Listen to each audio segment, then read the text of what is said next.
want to tell you a quick story. I unveil it in the introduction of the book. I don't think many people have heard this. Joe and I were talking about this. This is prior to me meeting you, Joe. But I'm sitting on my back patio. Oh, I'm going to say 9:30 in the morning. I want to say it was a March, April, cool morning, but it wasn't cold. But I was out there, and I'll never forget. I'm sitting there. The kids were off to school. The little ones were still at home. So Ty would have been off to school. The other two were upstairs, and I'm sitting out back. Got my laptop, fresh cup of coffee, and my moleskin journal. And I'm sitting there, and I remember seeing the steam come off the top of the cup. And I was just kind of staring out into the woods. We had this private, wooded area behind our house. So it was very quiet and peaceful. The birds are chirping. And I'm sitting there, and I, honest to goodness, was just full of sadness. I was just having a pity party. Just me, Joe. Nobody else was there. Just me. And I'm just sitting there moping about how I've got talent.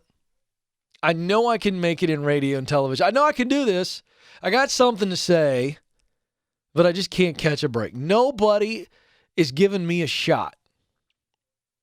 Yeah, it was very down. And I'm just wallowing in my own self-pity. And I don't know if you folks have ever been there before. I think many of you listening right now might be there. But there comes a moment when you get when like the self-pity gets to the point where it's overflowing and it's now starting to rise up under your chin. You're like sitting in a tub of self-pity. Then you go, uh-oh, I better turn this off or get out of this tub or I'm going to drown in my self-pity. It gets to be where you just get sick of it. You're like, oh gosh. And here's what most of you do. And here's what I did up until this point in my life. I would change the subject, distract myself. So essentially I'm getting out of the tub of self-pity, but I'm not addressing what's going on. I'm just changing the subject and I'm moving on and I'm getting busy with something else, or I'm just moving on. I'm not dealing with what's going on. And for whatever reason that day, folks, I got sick and tired of being sick and tired. And I sat there and I said, you know what? There's nobody sitting around thinking about how they can help Ken Coleman out. There's nobody out there. They're not sitting around going, hey, today's the day I'm going to give Ken Coleman his shot in radio. Just does not happen that way. I had to make some things happen. I had to get out there and hustle and connect and take the chances of being rejected. And so I did. And I don't remember the exact timeline of how quickly all this came together out there, but I started making a list. Who do I know in media? Who do I know that has some connection to radio?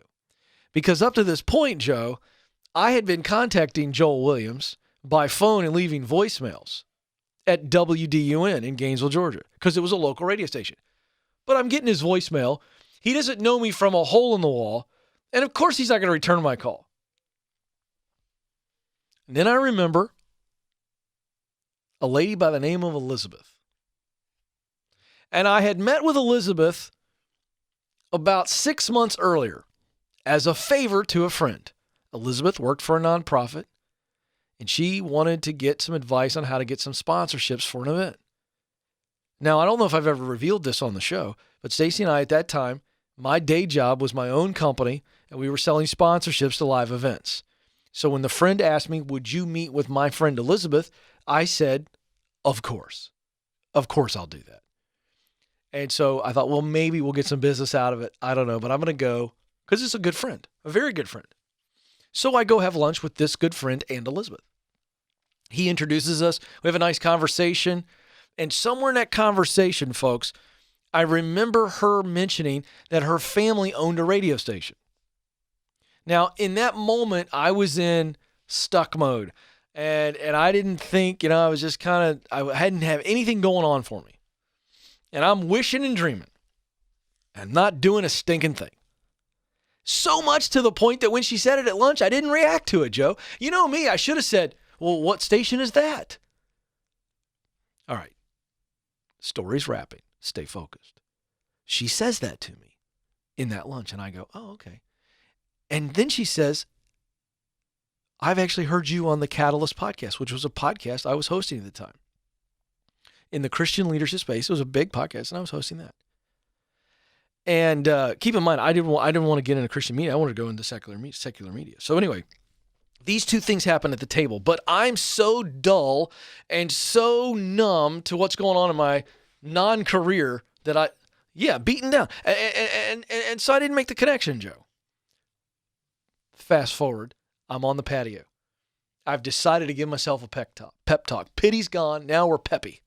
We killed pity. Now it's all pep talk. And I'm going, okay, it's got to be me. I got to do it. I got to get out there. No more accepting this malaise of inactivity. So I got this pad, Joe, and I write down Elizabeth. And I go, what was her name? I know. So of course, he knows her, folks, and you'll get the rest of the story in a minute. So I go to my laptop, open it up, and I go back to the email chain that whole thing was set up with, and I go, oh, Elizabeth Carswell. Okay, great. So I decide to email Elizabeth that very moment. Within 2 hours, Elizabeth responded. She said, yes, in fact, the station that my family owns is WDUN. And she said, I'd be willing to introduce you to my brother. I'll get you a meeting with him. Done deal. So the station I'd been cold calling and getting no response, I now remember a relationship and a connection, and she sets up a meeting. I go meet with Jay and his wife, Anna, and the rest is history. I was on the radio within 2 months on Saturdays doing the show, and that's how I met this guy, Joe, you hear me talking to all the time. Joe was my first producer. In fact, he's the only radio show producer I've ever had. And so I tell you that story, why? Because there's a lot of you right now that feel stuck. You're feeling sad. You're feeling down. It's a pity party. And you say, Ken, I can't catch a break. I don't have any idea how I'm going to do this. Neither did I. And then I said, wait a second. Who do I know? Who are some of the right people? What are some of the right places that I'm going to have to get in? And just simply thinking through what seemed like a random meeting was the relationship that got me in radio. Now, one other little point here. Some of you are going, okay, Ken, that's just a really cool story, and it's just an amazing situation of fate and blah, blah, blah, blah, blah. No, because let me tell you where this thing comes from. There are seasons in life where the best thing you can do to move yourself forward is help somebody else. Let me say that again. There are seasons in your life, and some of you right now, you're going, Ken, I don't know how to move forward, but you do know how to help somebody else. So why don't you stop moping around and make yourself useful and valuable? Because guess what? If I don't say yes to that lunch to help my friend by helping his friend, I'm not on the radio, and maybe I'm not sitting here today. Whoa! Did you catch that? So sometimes the very thing you need to do to move forward is to put yourself in proximity to somebody that you can help. And you have no idea that one day that's going to come back around. So there you go. Just a little story. Early days of the proximity principle. Before I even knew what it was. It really works.